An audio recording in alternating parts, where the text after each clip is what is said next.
en el Evangelio de Juan, y vamos a ir al Evangelio de Juan capítulo 14 y vamos a leer del versículo 1 al versículo 14. Amén. Dice así la palabra de Dios, Juan 14, del 1 al 14. No se turbe vuestro corazón, creéis en mí, creed también. No se turbe vuestro corazón, creéis en Dios, creed también en mí. En la casa de mi Padre muchas moradas hay. Si así no fuere, yo os lo hubiera dicho. Voy pues a preparar lugar para vosotros. Y si me fuere y os preparare el lugar, vendré otra vez y os tomaré a mí mismo, para que donde yo estoy, vosotros también estéis. Y sabéis a dónde voy y sabéis el camino. Y le dijo Tomás: Señor, no sabemos a dónde vas. ¿Cómo pues podemos saber el camino? Jesús le dijo: Yo soy el camino y la verdad y la vida. Nadie viene al Padre sino por mí.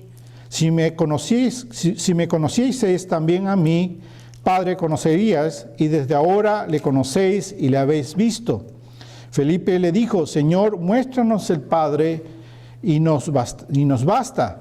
Jesús le dijo: ¿Tanto tiempo hace que estoy con vosotros y no me has conocido, Felipe? El que me ha visto, a mí ha visto al Padre. ¿Cómo pues dices tú, muéstranos el Padre? ¿No crees que yo soy en el Padre y el Padre en mí? Las palabras que yo os hablo, no las hablo por mi propia cuenta, sino que el Padre que mora en mí, Él hace las obras. Creedme que yo soy en el Padre y el Padre en mí. De otra manera, creedme por las mismas obras. De cierto os digo, el que en mí cree, las obras que yo hago, Él las hará también, aún mayores hará, porque yo voy al Padre. Y todo lo que pidieres al Padre en mi nombre, lo haré, para que el Padre sea glorificado en el Hijo. Si algo pidieres en mi nombre, yo lo haré. Esta palabra del Señor fue dada en el aposento alto la noche que Él fue entregado. Cuando nosotros leemos los evangelios, leemos Mateo, Marcos, Lucas y Juan, y vemos la narración de los evangelios de acuerdo a cada uno de los autores de ellos, y lo ponemos juntos, podemos ver que se complementan unos a otros. Podemos poner la historia completa, en otras palabras.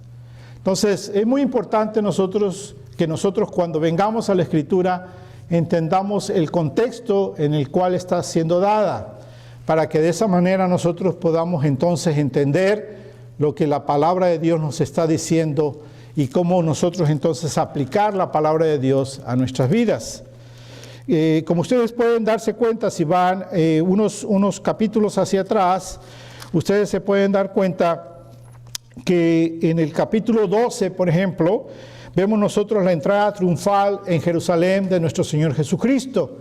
Y esa entrada probablemente fue en un domingo o en un lunes, cuando el Señor Jesucristo entra. Tradicionalmente se pone como en el domingo, pero estudiando la Escritura tú te puedes dar cuenta que pudo haber sido más bien en el día lunes. Pero de tal caso es que vemos nosotros una cronología de los eventos de la vida de nuestro Señor Jesucristo desde que llega a Jerusalén y cómo se pasa esa semana en Jerusalén, ministrando en Jerusalén.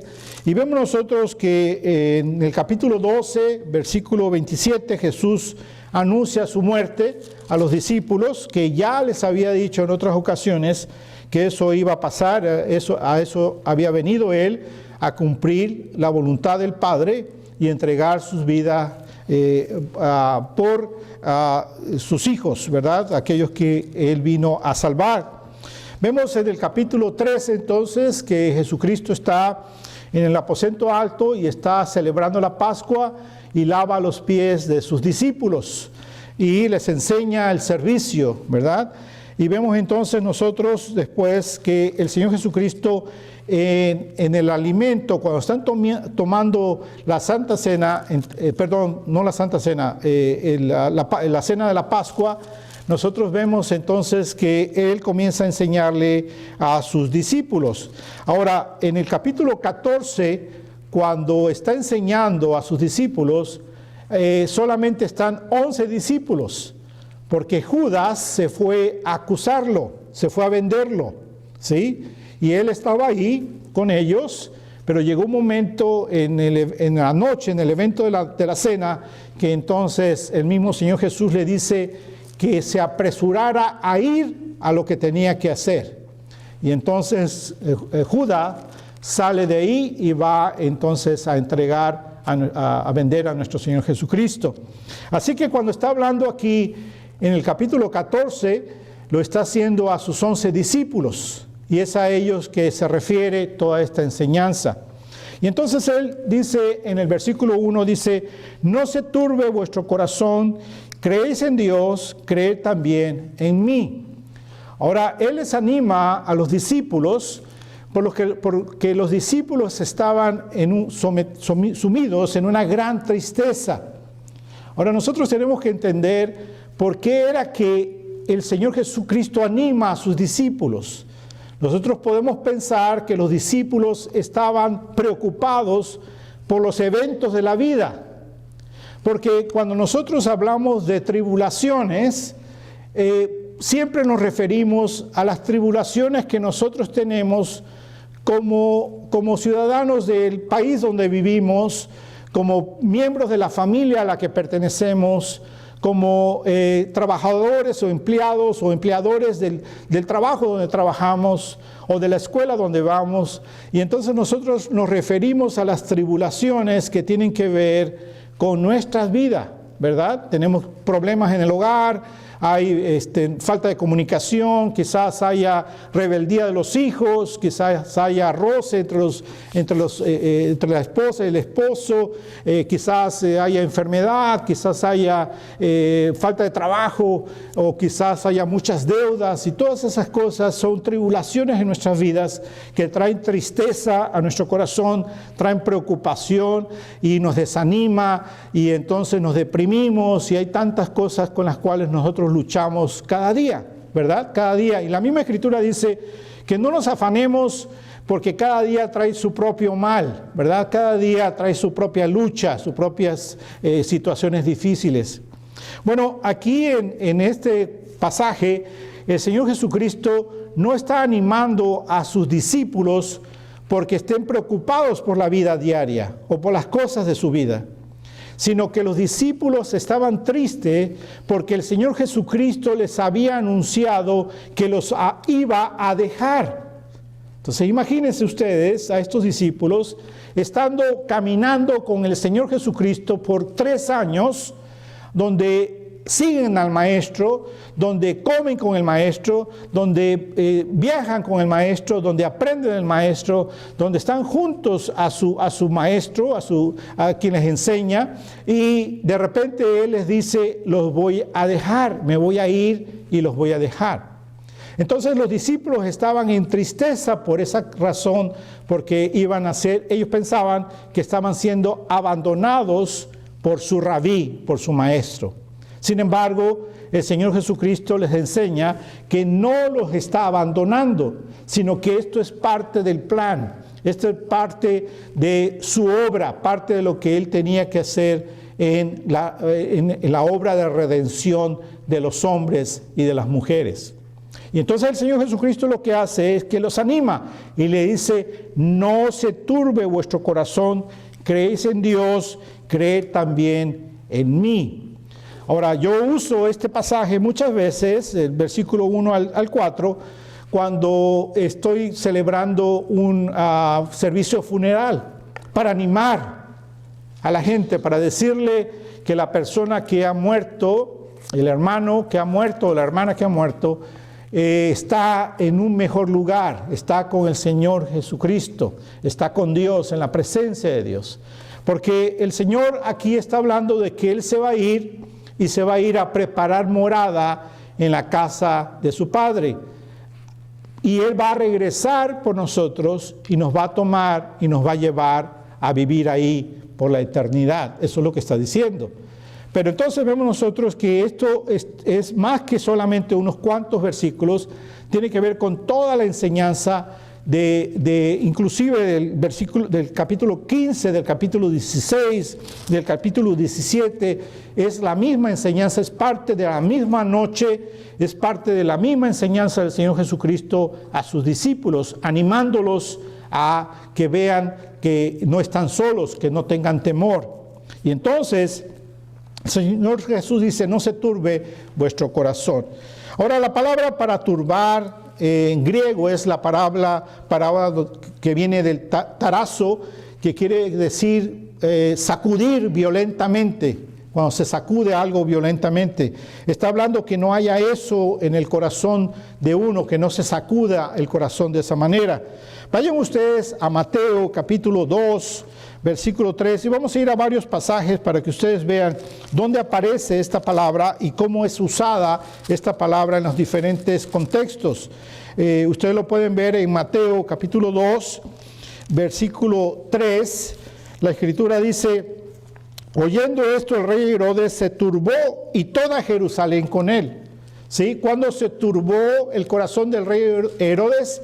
Cuando escuchó que los magís o magos, lo que nosotros llamamos reyes magos o sacerdotes del oriente, sacerdotes reales, habían venido buscando al rey de los judíos que había nacido. Ahora deben de pensar que cuando estos reyes magos, que nosotros en la tradición decimos que son tres, ¿verdad? Inclusive hasta le ponemos nombre, Melchor, Gaspar y Baltasar. Esa es la tradición que dicen, pero la realidad es de que la Escritura no da nombres y la Escritura no da números, pero sabemos que probablemente eran más de 3 sacerdotes reales que habían venido a buscar al Señor Jesucristo. Y cuando llegaron, no llegaron solos, sino llegaron con su comitiva. Quiere decir que llegaron con sus sirvientes y llegaron con sus mayordomos, y llegaron con soldados que los guardaban y los protegían. Y era toda una gran comitiva, todo un gran ejército que había llegado a buscar al Rey de los judíos, nuestro Señor Jesucristo. Es por eso entonces que Herodes se turba en su corazón, se agita, porque esto no es cualquier cosa. Aquí lo está buscando gente importante. Y yo no quiero tener problemas con esta gente, porque vienen armados, vienen con soldados, que no haya problema, mejor los recibimos, hablo con ellos, les digo vayan y busquen al rey, y cuando lo encuentren, vengan y avísenme para que yo también vaya y lo adore. Les da entrada y les dice, hagan como ustedes necesitan hacer.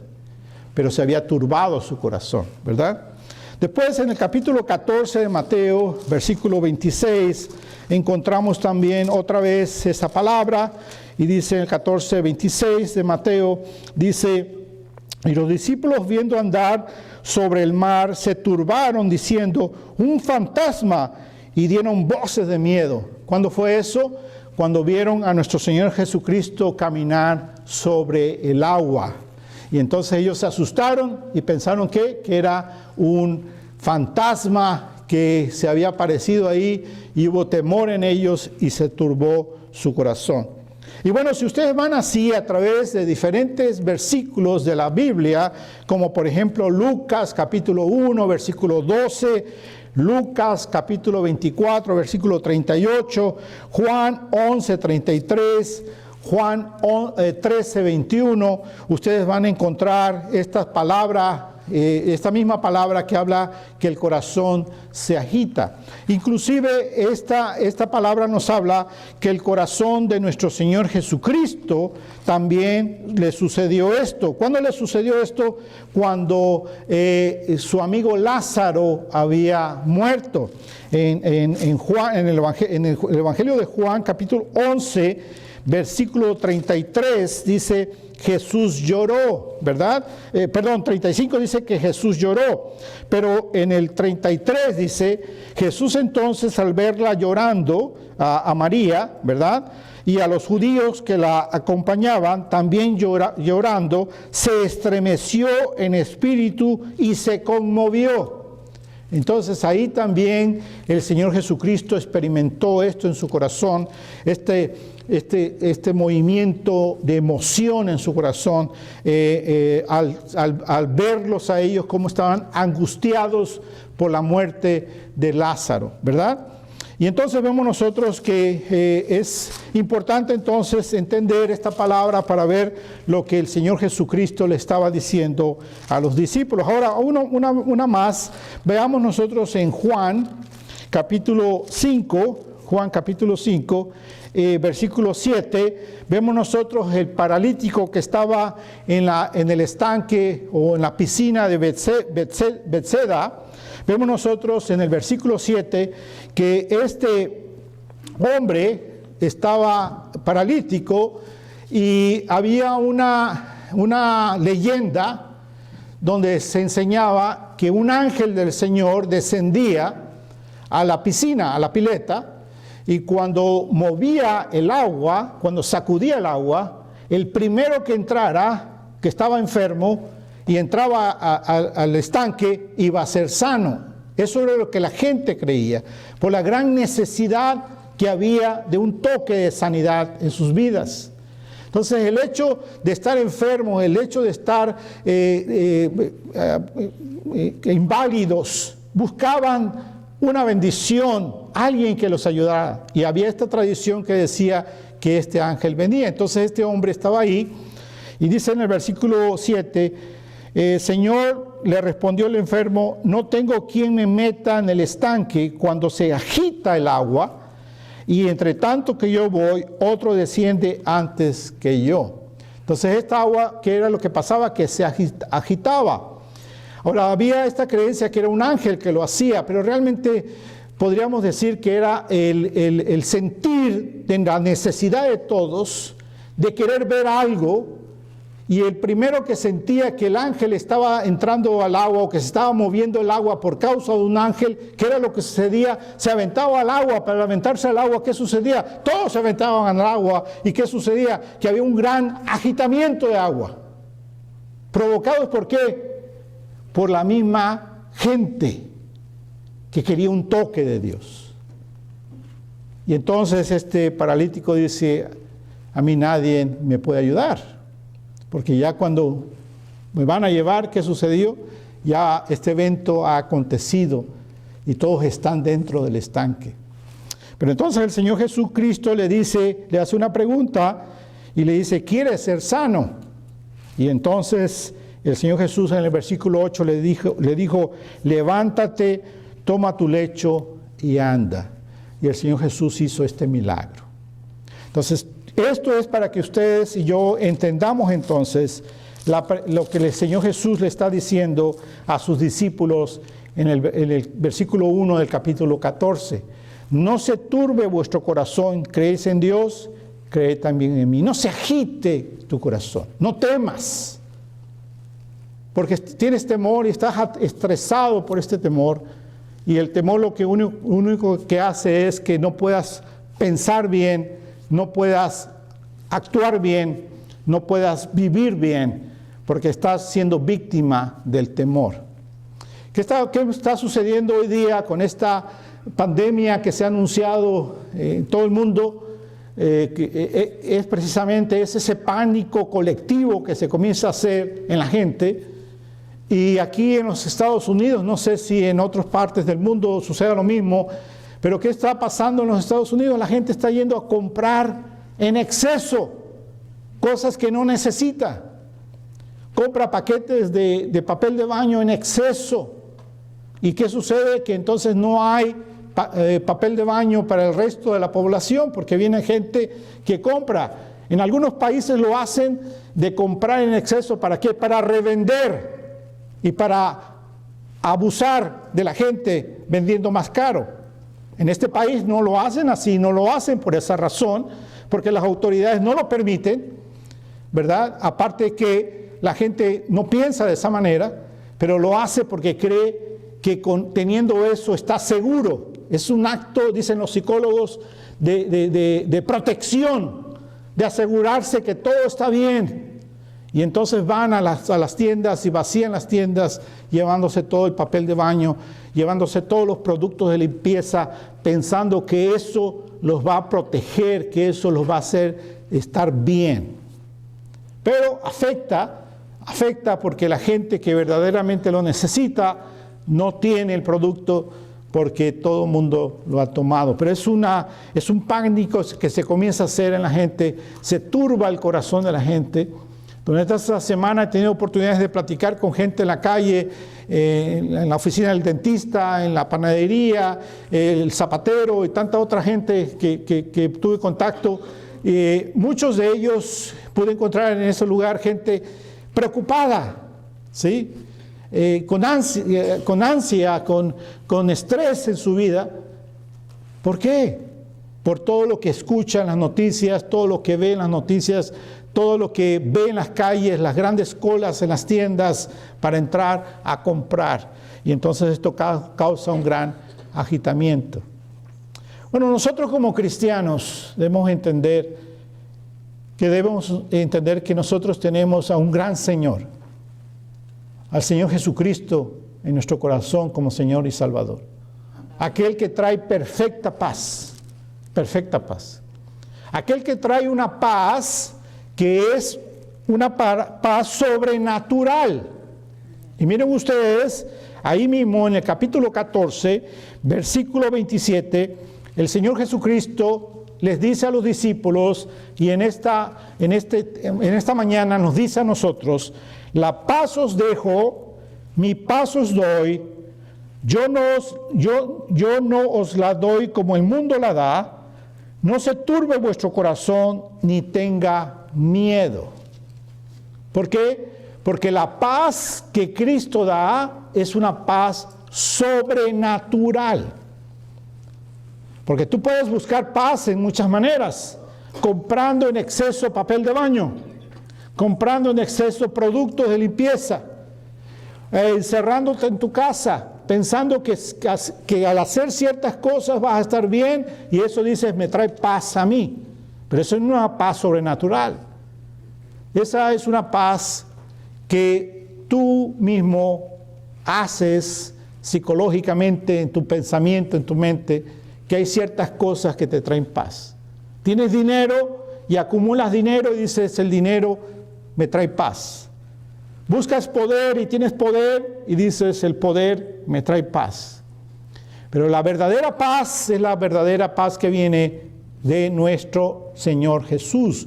Cuando tú y yo tenemos una íntima relación con nuestro Señor Jesucristo, entonces sabemos que tenemos esa perfecta paz. Ahora, en las escalas de valores, en una escala de valores, nosotros hacemos aquello que nos preocupa más. Por ejemplo, si nosotros estuviéramos ya con 4 días de no comer y no tomar, no beber, no tener agua y no tener alimento, ¿qué nos preocuparía más en este momento? Comer y beber. Mas no nos preocuparía tanto el virus, ¿sí? Sino que nos preocuparía, ¿qué voy a hacer para alimentarme? Porque después de 4 días de no tener nada de alimento, después de 4 días de no tener nada de agua, lo que necesito es comer y beber. Y entonces eso toma prioridad en tus necesidades, prioridad en lo que tú quieres, lo que necesitas, y eso es lo que te preocupa. Las otras cosas pasan a un segundo, un tercer lugar. Y entonces nosotros debemos entender que hay veces nos preocupamos de cosas que no son tan importantes cuando hay otras cosas más importantes. Y entonces entender que tenemos que ver qué es lo que Dios nos enseña. Por ejemplo, cuando vemos este pasaje y nosotros vemos que el Señor Jesucristo le está diciendo a los discípulos, no se turbe vuestro corazón, les está diciendo a los discípulos esto porque ellos están turbados, pero debemos entender por qué están turbados. Ellos no están turbados porque les falta dinero para pagar la renta, no están turbados porque están deprimidos, porque la novia o el esposo lo abandonó, no están preocupados porque están enfermos, están preocupados porque su Señor se va y los deja. Entonces, cuando pensamos nosotros en lo que esta Escritura nos dice, debemos de pensar si realmente nuestra preocupación número uno es el estar en perfecta comunión con nuestro Señor. ¿O qué es lo que nos preocupa en nuestra vida? ¿Qué es lo primero que viene a nuestro pensamiento, a nuestro corazón? ¿Es Dios, hacer la voluntad de Dios, glorificar a Dios en nuestras vidas, o preocupados por las cosas de este mundo? Cuando ponemos en orden, lo que es más importante, nos damos cuenta entonces que lo otro es importante y tenemos que hacer cosas para cuidarnos, pero hay una paz en nosotros al saber que estamos buscando lo que es más importante, porque es Él quien nos ordena, es Él quien nos bendice, Él es quien nos guía, Él es quien nos abre el camino, Él es quien nos da la sabiduría para hacer, Él es el que tiene nuestro destino en su mano. Y hay una paz sobrenatural en nosotros. Ahora, Él les está diciendo, el Señor Jesús le está diciendo a sus discípulos, no se preocupen, y les ha enseñado qué es lo que les va a pasar. Y entonces el Señor Jesucristo les está diciendo, tengan mi paz, ¿verdad? Y el Señor Jesús continúa diciéndoles qué es lo que tiene que haber en su corazón. Miren ustedes lo que dice en el capítulo 16, versículo 33. Dice, estas cosas os he hablado para que en mí tengan paz. En el mundo tendréis aflicción, pero confiad, yo he vencido al mundo. Entonces, cuando leemos ese versículo podemos pensar, les está diciendo que en el mundo van a tener aflicciones, tribulaciones, problemas. Y lo primero que pensamos es que se está refiriendo a nuestros problemas de la vida diaria, ¿verdad? Pensamos, está refiriéndose al problema de trabajo, el problema de relaciones, de amistades o de románticas, o se está refiriendo a la depresión que puede haber en mi vida, o a los estreses que la vida causa. No se está refiriendo a eso. Se está refiriendo que las aflicciones que los apóstoles van a tener son las aflicciones de persecución por causa de su nombre, por causa de Cristo. Amén. Y vamos a ir al pasaje para que ustedes vean en la cronología que les hablé, ¿verdad? Les dije, llegó el Señor Jesucristo, podemos decir tradicionalmente se dice un domingo, ¿verdad? Y ministró durante esa semana. Aquí en este pasaje de capítulo 14, 15, 16, 17, el Señor Jesucristo está en el aposento alto, quiere decir que es un jueves, ¿verdad? Pero ahora vamos a ir, ¿qué pasó el miércoles? Vayan ustedes a Lucas capítulo 21, versículo 8 al 24. Lucas 21, 8 al 24. Dice así la Escritura. Leamos el 7, dice, y le preguntaron diciendo, Maestro, ¿cuándo será esto? ¿Y qué señal habrá cuando estas cosas estén para suceder? Él entonces dijo, mirad que no seas engañados, porque vendrán muchos en mi nombre, diciendo yo soy el Cristo, y el tiempo está cerca, mas no vayas en pos de ellos. Y cuando oigas de guerras y de sediciones, no os alarméis, porque es necesario que estas cosas acontezcan. Primero el fin no será inmediatamente, pero el fin no será inmediatamente. Entonces le dijo, se levantará nación contra nación y reino contra reino, y habrá grandes terremotos en diferentes lugares, hambres y pestilencias, y habrá terror y grandes señales del cielo. Pero antes de todas estas cosas os echarán mano y os perseguirán y os entregarán en las sinagogas y a las cárceles, y seréis llevados ante reyes, ante gobernadores por causa de mi nombre. Y esto será ocasión para dar testimonio. Proponer en vuestros corazones, no pensar antes cómo habéis de responder en vuestra defensa, porque yo os daré palabra y sabiduría, la cual no podrán resistir ni contradecir todos los que se opongan, mas seréis entregados aún por vuestros padres y hermanos y parientes y amigos, y matarán a algunos de vosotros, y seréis aborrecidos de todos por causa de mi nombre. Pero ni un cabello de vuestra cabeza perecerá. Con vuestra paciencia ganaréis vuestras almas. Pero cuando vieres a Jerusalén rodeada de ejércitos, sabed entonces que su destrucción ha llegado. Entonces los que estén en Judea huyan a los montes, y los que en medio de ella váyanse, y los que estén en los campos no entren en ella, porque estos son días de retribución para que se cumpla todas las cosas que están escritas. Mas ay de las que están encintas y de las que crían en aquellos días, porque habrá gran calamidad en la tierra, e irán sobre este pueblo y caerán a filo de espada y serán llevados cautivos a todas las naciones, y Jerusalén será hollada por los gentiles hasta que los tiempos de los gentiles se cumplan. Entonces, ¿qué les está diciendo? Eso fue un miércoles, ¿ok? El Señor Jesucristo les está enseñando a sus discípulos en el día miércoles esto que les leí. Y también en Marcos capítulo 13, versículo 1 al 13, es el mismo evento, el mismo día, miércoles, es lo que está diciendo aquí en Lucas. Y el jueves, entonces, en la cena de Pascua, les está diciendo: no tengan temor. No tengan temor. Porque en este mundo van a tener tribulaciones, pero ¿por causa de qué? Por causa de mi nombre. Porque los van a perseguir por mí. Porque me siguen. Porque me aman. Y van a perder sus vidas por causa de mí. Por eso es que el Señor Jesucristo le dice: estas cosas os he hablado. Esas cosas os he hablado. Lucas 21, 8 al 24. Marcos 13, 1 al 13. Estas cosas les he hablado. Para que en mí tengáis paz.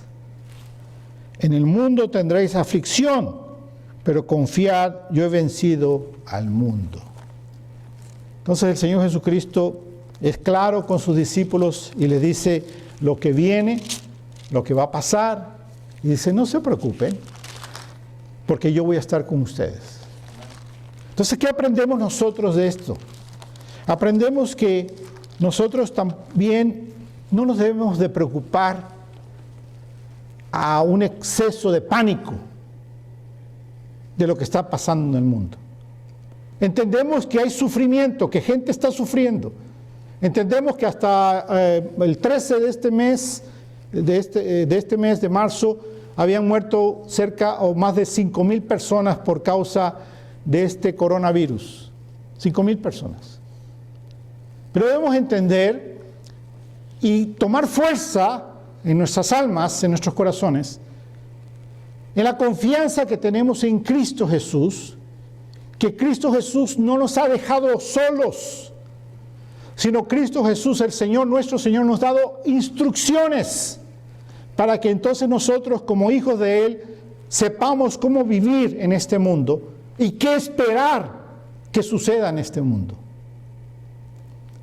Debemos entender que en este mundo hay gran sufrimiento y en este mundo hay gran muerte y hay grandes peligros, unos más que otros.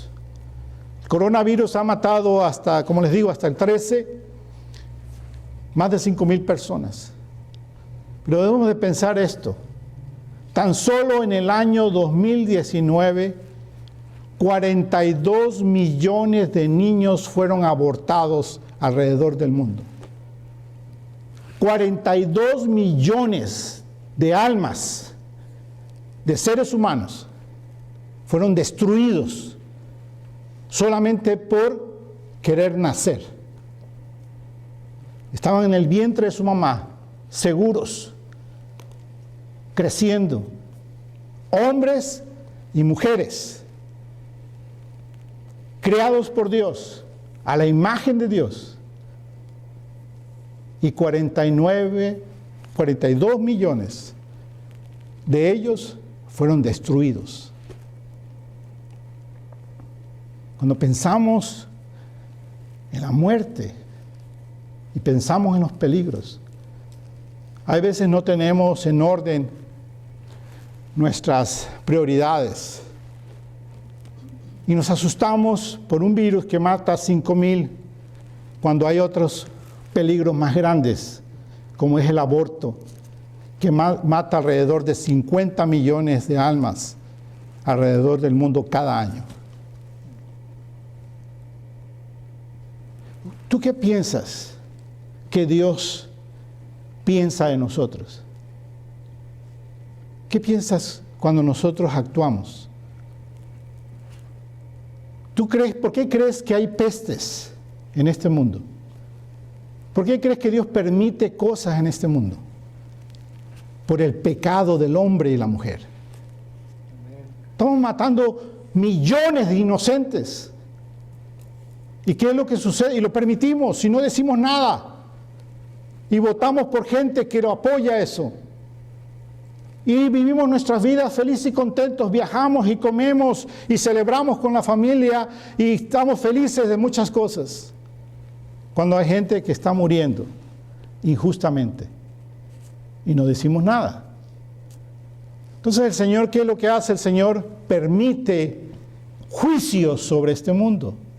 Amén. El coronavirus, ¿qué es otra cosa que juicio de Dios? Juicio de Dios. Entonces toda esta gente que se paniquea es por sus conciencias pecaminosas que no viven conforme a la voluntad de Dios, sino que viven conforme a su propia voluntad.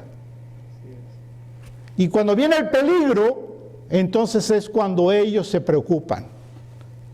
Cuando ven que su vida está en peligro, entonces es cuando hay un clamor y de preocupación. Mientras tanto, hay millones de otros muriendo y no claman por ellos. Dios entonces, ¿qué es lo que hace? Permite estos juicios. Ahora, en la historia de las pandemias, ha habido pandemias más grandes que estas a través de la historia.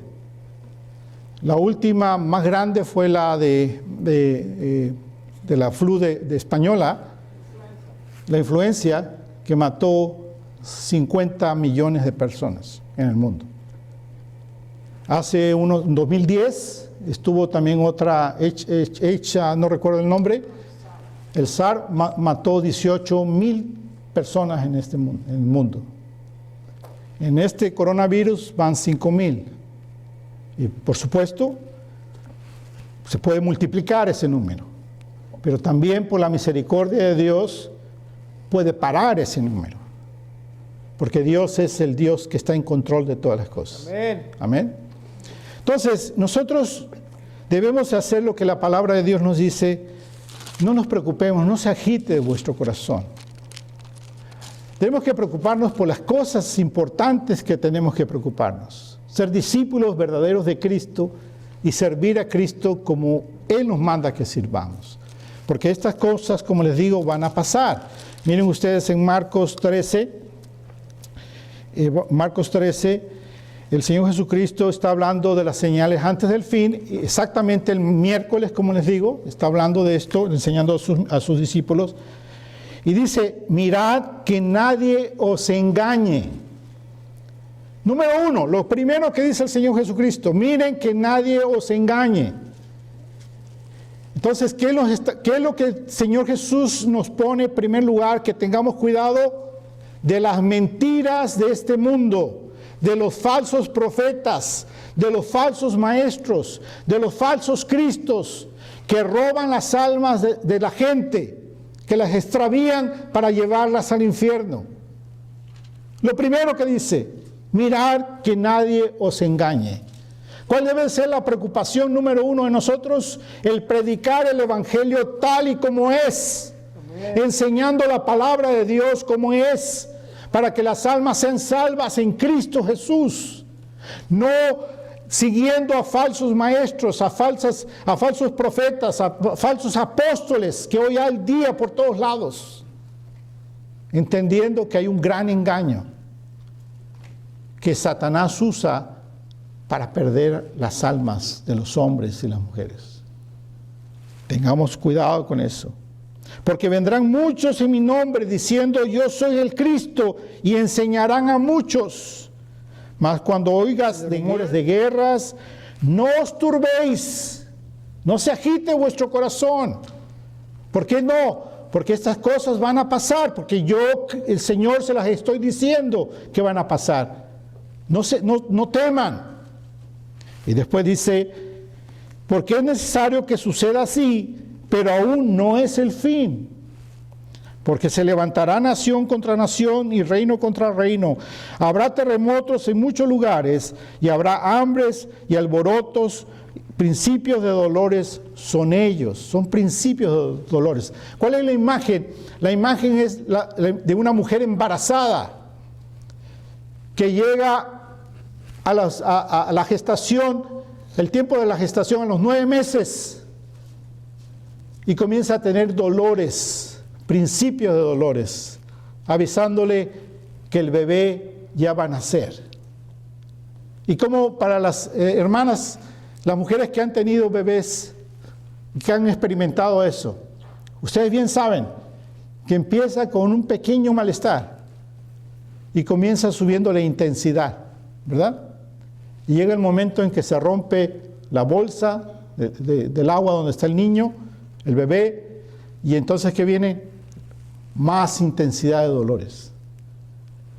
Y para nacer, los dolores son más seguidos, más intensos, más fuertes, hasta que nace el bebé. El Señor Jesucristo está diciendo, todas estas cosas que pasan en el mundo es solamente dolores, principios de dolores. ¿Saben por qué principios de dolores? Porque es trágico, es terrible que 5,000 personas mueran por el coronavirus. Pero es súper más trágico que 42 millones de niños mueran por aborto. Y es trágico que una familia muera en un choque, en un carro, en automóvil. Es trágico que la gente muere aquí cerca de nosotros, en City of Hope, de cáncer. Gente que muere de diferentes maneras. Es trágico la muerte de una persona. Pero tan solo esto es principios de dolores. Porque va a haber un día donde va a venir la tribulación, 7 años de tribulación, donde todas estas cosas se van a multiplicar, donde estos dolores van a ser más intensos.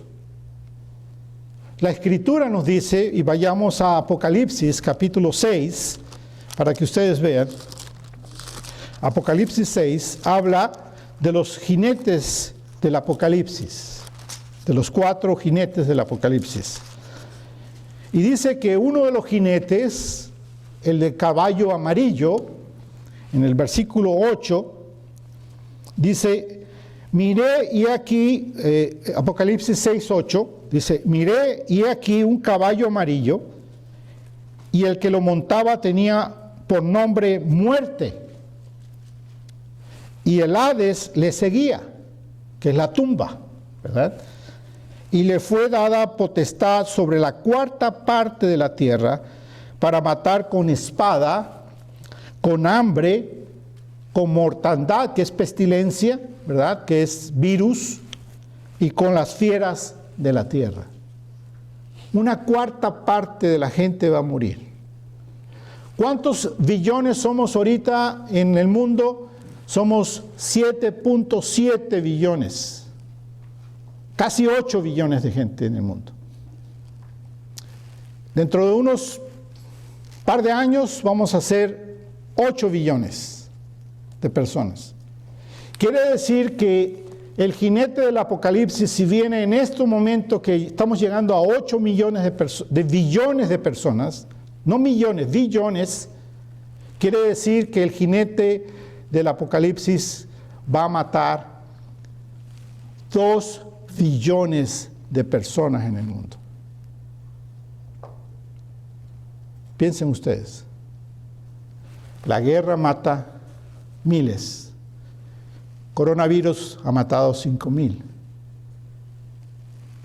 pero cuando venga el castigo de la gran tribulación, el jinete de la muerte va a matar 2,000 millones de personas en este mundo. Por eso, la preocupación de nosotros debe de ser predicar el Evangelio. Porque nosotros no queremos que muera uno, no queremos que mueran 5,000, no que mueran injustamente 42 millones de niños en el aborto. No queremos que muera nadie, porque Dios no quiere que nadie perezca, mas todos vengan al conocimiento de Él. Por lo tanto, tú y yo somos embajadores de Él, que tenemos que traer el Evangelio y esperanza a la gente que está sin esperanza en este mundo.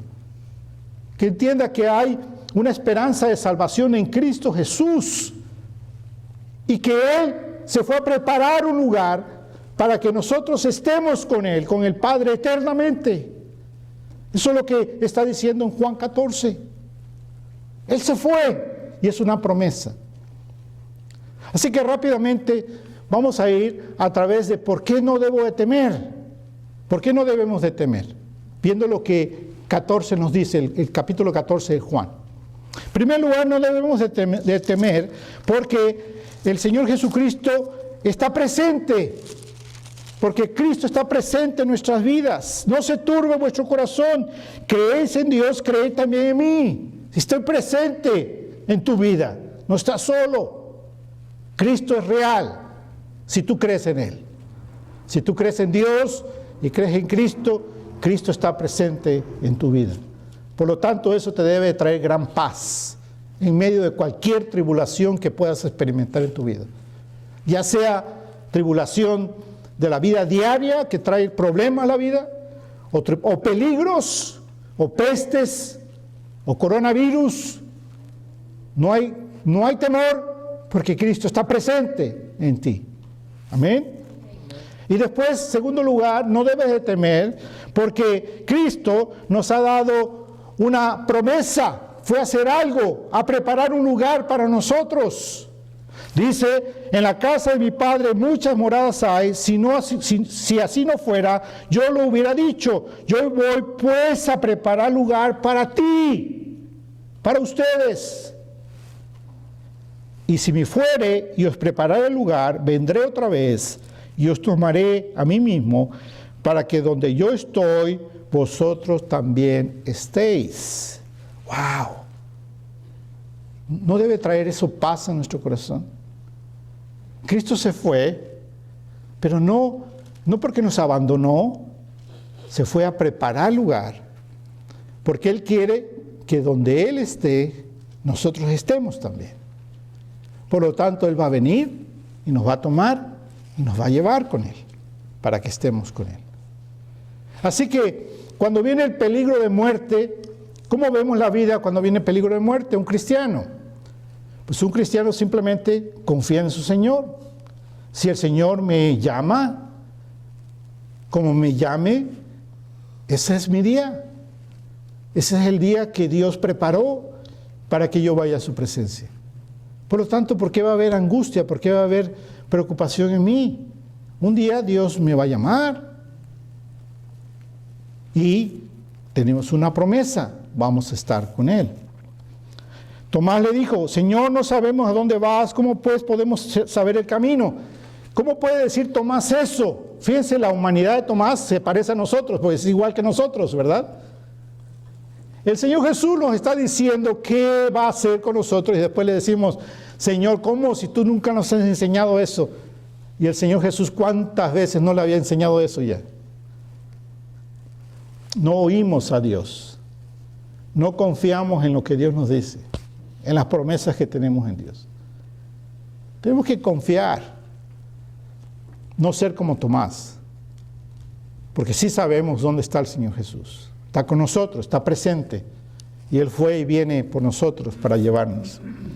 Jesús le dijo: yo soy el camino y la verdad y la vida, nadie viene al Padre sino por mí. Eso es otra razón por la cual debemos de tener paz en nuestro corazón, porque Él proclama quién es Él, que Él es el camino, Él es la verdad y Él es la vida. Nadie viene al Padre sino por mí. ¡Wow! ¡Qué promesa tan más hermosa! Saber que si tenemos a Cristo, vamos a ir al Padre. Pertenecemos al Padre. Somos de la familia de Dios. Y entender que tenemos a Cristo como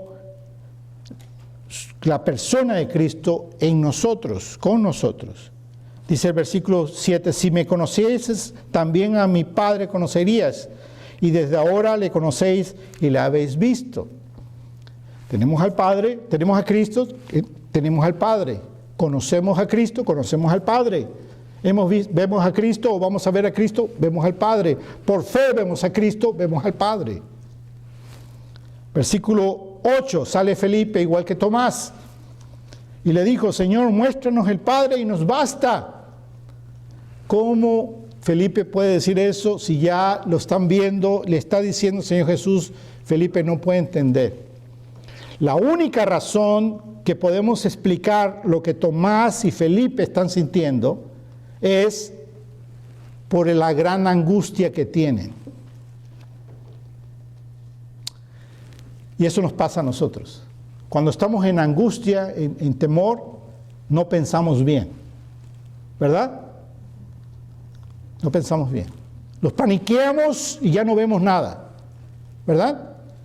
Tenemos un choque en nuestros automóviles y salimos de ahí y no vemos, no pensamos. Y podemos estar lastimados y no sentimos porque estamos en shock, ¿verdad? No pensamos. Bueno, quiere decir que Tomás y Felipe estaban tan paniqueados de perder a su Señor que no se acordaban de todo lo que el Señor ya les había enseñado y todas sus promesas. Pero nosotros tenemos la revelación de la Escritura y debemos de confiar en su palabra. El Señor Jesús le dice, versículo 9, ¿tanto tiempo hace que estoy con vosotros y no me has conocido, Felipe? Y a veces el Señor nos hace esa pregunta a nosotros, ¿verdad? Tanto tiempo que yo te rescaté y te salvé y todavía dudas de mí. Después dice, el que me ha visto a mí ha visto al Padre. ¿Cómo pues dices tú, muéstrame al Padre? ¿No crees que yo soy en el Padre y el Padre en mí? Las palabras que yo os hablo no os hablo por mi propia cuenta, sino que el Padre que mora en mí, Él hace las obras. Tenemos a Cristo y tenemos que entender que somos de Él y vivimos por Él. Creedme que yo soy en el Padre y el Padre en mí, de otra manera creerme por las mismas obras. Y el Señor nos da paz también al saber que tenemos su poder. Tenemos su poder. Miren lo que dice el versículo 12. De cierto os digo, el que en mí cree, las obras que yo hago, él las hará también, y aún mayores hará, porque yo voy al Padre. Quiere decir que el Señor Jesús nos está diciendo, el poder que yo tengo para hacer las obras, ese poder la tienes tú para hacer mayores obras que yo. Ahora, nosotros nos ponemos, muchas veces nos concentramos en querer orar por la gente para que la gente se sane y pensamos que eso es lo que el Señor Jesús está diciendo. La mayor obra que podemos hacer es orar por una persona que está enferma. Déjeme decirle, esa no es la mayor obra que podemos hacer. Debemos de orar por los enfermos con fe y pedir al Señor que los sane. Lo debemos de hacer. Pero eso no es la mayor obra que podemos hacer. La mayor obra que hacemos es cuando llevamos el Evangelio al corazón de una persona y esa persona escucha la voz del Espíritu Santo y se convierte. El mayor milagro que le puede pasar a una persona no es de que se sane físicamente, sino que se sane del alma. Amén. Se arrepienta de sus pecados. Porque dice la Escritura que esa persona estaba muerta en sus delitos y pecados. Así que cuando recibe el Evangelio, ¿qué es lo que sucede? Resucita espiritualmente para recibir a Cristo Jesús. ¿Qué mayor milagro puede recibir una persona que es? La salvación, recibir la vida eterna. Y ese milagro, Dios quiere que tú participes, que yo participe al predicar el Evangelio a la gente que lo recibe. Y por último, tenemos la promesa de Cristo. Dice, versículo 13, y todo lo que pidieres al Padre en mi nombre, lo haré, para que el Padre sea glorificado en el Hijo. Si algo pidieres en mi nombre, yo lo haré. Para que el Padre sea glorificado. Esa es una promesa de Cristo. ¿Por qué debe haber paz en tu corazón? Por la promesa de Cristo. Tú tienes amigos y vecinos y compañeros de trabajo y de escuela que están preocupados, que han sufrido quizá pérdida de familiares. ¿Qué es lo mejor que tú puedes hacer? Traer el consuelo del Evangelio de Cristo. Hablarles de Cristo. Traerles esa promesa que Cristo escucha tu oración. Y tú dile, voy a orar por ti, déjame orar por ti, para que Dios te dé consuelo. Déjame orar por ti para que Dios sane a tu familia, a tu familiar. Déjame orar por ti para que tú lo puedas conocer y tener la paz que solamente Él da, la paz sobrenatural que Cristo da.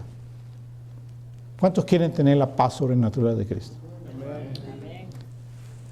Él la da, recíbela por fe. Tú tienes entonces la presencia de Cristo en ti, tienes la promesa de que Él va a preparar y viene por ti, tienes la proclamación de que Él es el camino, la verdad y la vida, nadie va al Padre solamente a través de Él, tienes a Cristo en tu corazón porque lo has recibido, tienes el poder de Cristo en ti, tienes entonces también la promesa de Cristo en tu vida, para que tú vivas en medio de este mundo lleno de tribulación en victoria. La victoria es glorificando a Cristo. Amén. Así que este es el tiempo, hermanos, de levantarnos como un ejército, el ejército de Dios, para poder ir a donde el Señor nos ponga, a la gente que nos ponga en el camino, y traer esperanza y hablarles que hay vida en Cristo. Y que Dios está en control de todo. Y le puedes decir sin temor a la gente, sin ofender, porque esto no es para ofender, Dios está en control del coronavirus. Amén. Dios sabe dónde empezó, Dios sabe qué está haciendo, en dónde lo está haciendo, Dios sabe a quién se está muriendo por causa de él. Dios sabe cuándo se va a terminar. Dios sabe todo, porque Él es Dios, el dueño de todo. Y tiene un plan. Y el plan es de redención, de salvación. Muchas veces nosotros como seres humanos no lo podemos entender, pero lo único que tenemos que hacer es creer, confiar plenamente en Él. ¿Verdad? Lo que dice el versículo 33 del 16, en el mundo tienes aflicciones, pero confiad, yo he vencido al mundo. Una confianza absoluta en Cristo Jesús. Amén. Vamos a orar. Señor, gracias.